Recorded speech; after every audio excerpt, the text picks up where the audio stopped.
Hey everyone. So if you're using Google Translate and you want to copy the translated text, maybe to paste it somewhere else, it's actually really simple. I'll show you exactly how to do it on both mobile and computer.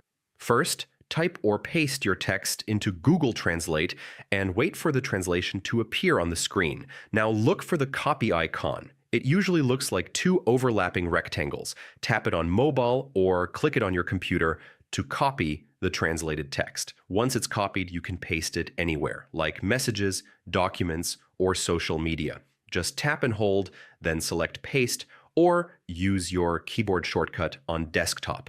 If you don't see the copy button, you can also tap and hold the translated text, then manually select and copy it. If copying doesn't work, try refreshing the app or page. You can also restart the app if it's glitching. Yeah, that usually fixes it. And that's it. Now you can quickly copy and use any translated text from Google Translate wherever you need it.